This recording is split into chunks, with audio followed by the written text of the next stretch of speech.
June 18th, 1940.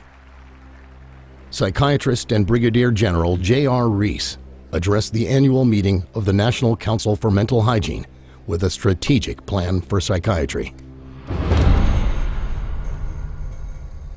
We must aim to make it permeate every educational activity in our national life.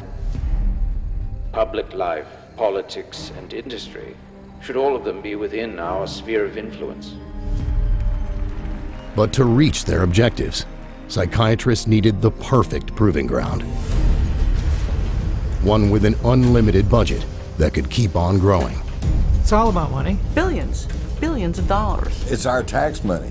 A proving ground with an endless supply of human resources. More people than any other organization in America. These troops are the guinea pigs. They're being experimented on. A proving ground where every order is obeyed, no questions asked. They have to obey those orders. You don't have an option. I'm legally obligated. And a proving ground where any collateral damage would be labeled classified. This story has been censored every step of the way. Brigadier General Rees knew where to look. The Army and the other fighting services form rather unique experimental groups, since they are complete communities. And it is possible to arrange experiments in a way that would be very difficult in civilian life. It was a shrewd tactic, especially when sold under the guise of help. And now the soldier was sick, and unless we do something for him, he may remain sick for an indefinite period of time. Gentlemen, you are not requested to treat these patients. You are directed to do so. Psychiatrists had come a long way. Only 20 years earlier, they were almost unheard of in military life. It wasn't until World War I that they came out of the asylums and sort of worked their way into the military. And it was a very slow, very gradual insertion. Slow and gradual, because psychiatrists were simply not trusted, and for good reason. Their treatments were never known to be scientific.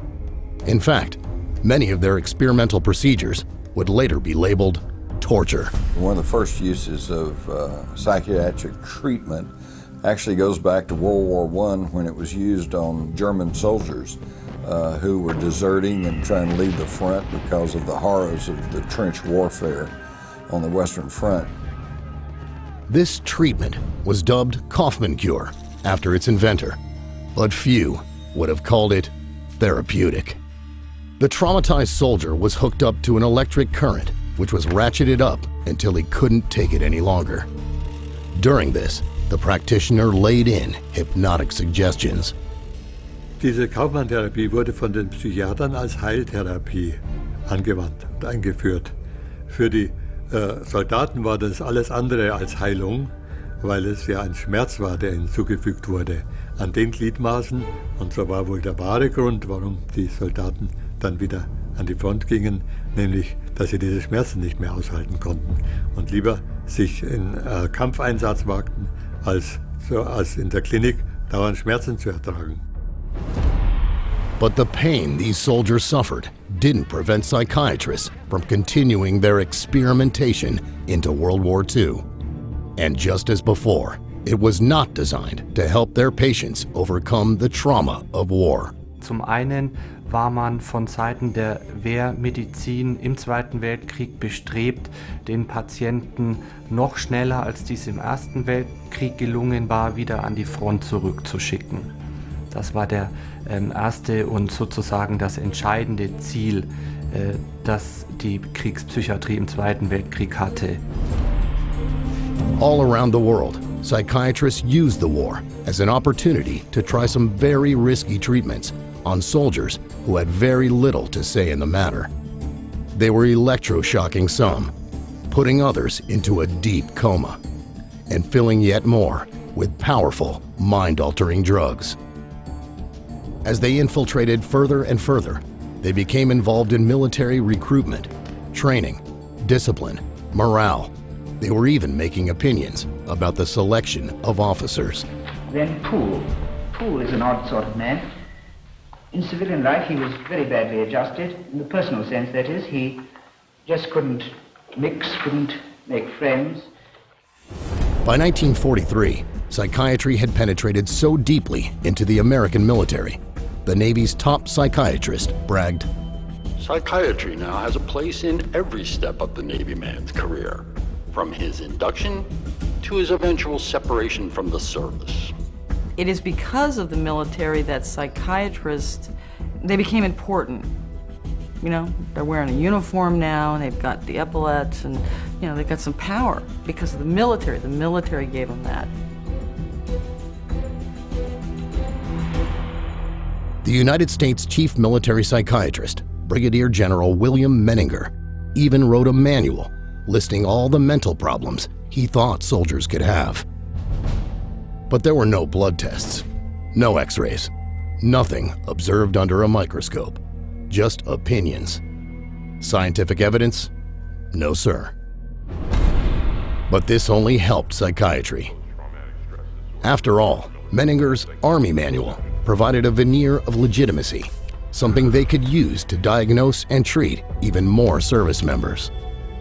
Private, I think I have something here. The Army Manual was so widely used, it became the foundation for psychiatry's Bible, the Diagnostic and Statistical Manual of Mental Disorders, the DSM. Because of the influence of people like Menninger, by the middle of World War II, militaries around the world were buying into psychiatrists' claims that they were the mental health experts. And because of that, psychiatrists were free to try out drugs on a lot more soldiers. The drugs of choice are the barbiturates.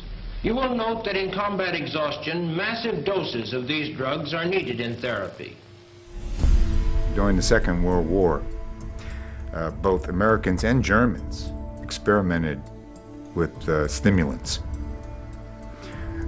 because everybody thought, well, this is great, you know, it helps you focus, it keeps you awake. One such drug was Pervitin, which was given to German soldiers to lower inhibitions and increase aggressiveness.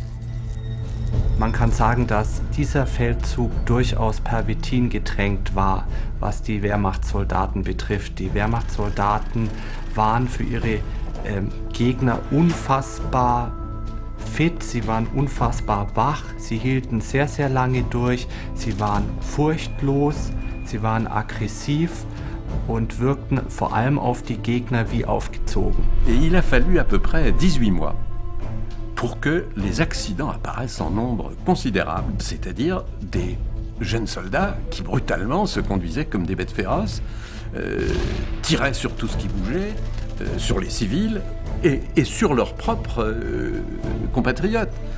Et les accidents, les imprudences au pilotage d'avions, au pilotage de chars ont été telles que l'armée allemande a interdit l'utilisation de ces drogues à partir du milieu de l'année 42 ou 43. Et l'armée anglaise a vécu la même expérience. Stimulants were also used by the Japanese. They gave its fighters instant courage, but at a price.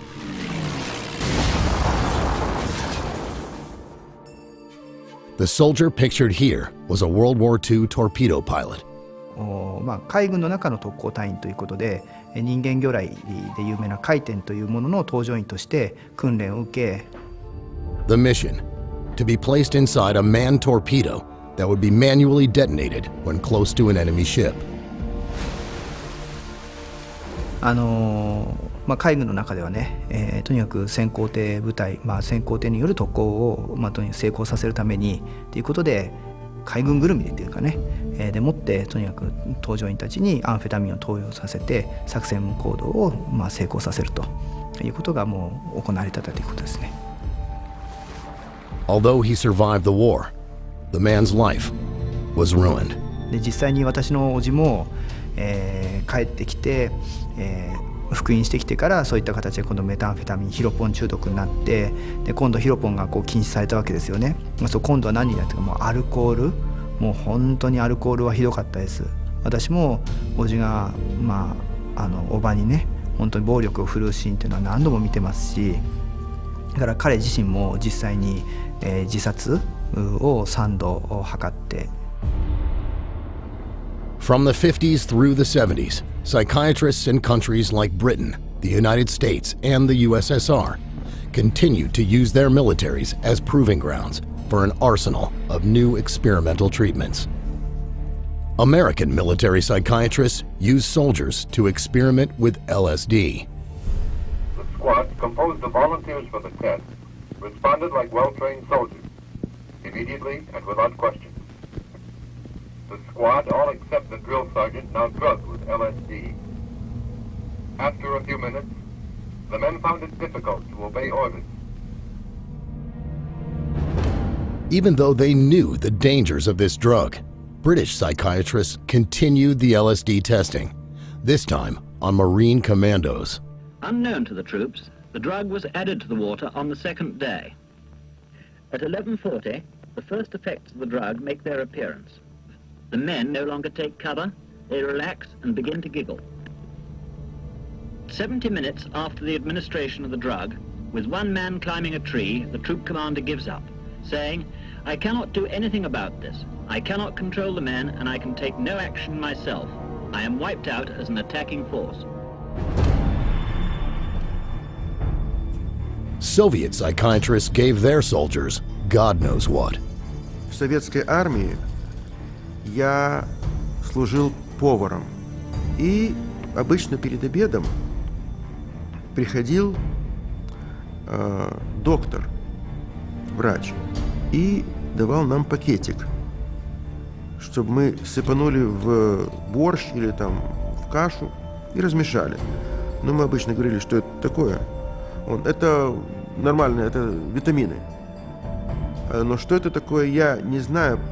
Тем более, что мы, повара, обычно свою долю вынимали из котла до того, как приходил доктор. Up through time, soldiers continue to be given psychiatric drugs for uses never studied or approved. It's been one huge experiment. In the Falklands campaign, aircrew were given uppers and downers so that their flight duty rotas could be maximized. We've gotten reports that the Gulf War II pilots do take amphetamines, they do take dexedrine, and that at the nighttime they're given Ambien to bring them down so they can sleep. So they're continuously on this up and down kind of scenario. Certainly in the Iraq, Afghanistan wars, psychiatry has played a huge role, huge. Psychiatry is now an accepted part of militaries around the world. We're told we should trust psychiatrists, that they're the authorities. Only one problem, though. Things haven't gotten better. They've only gotten worse.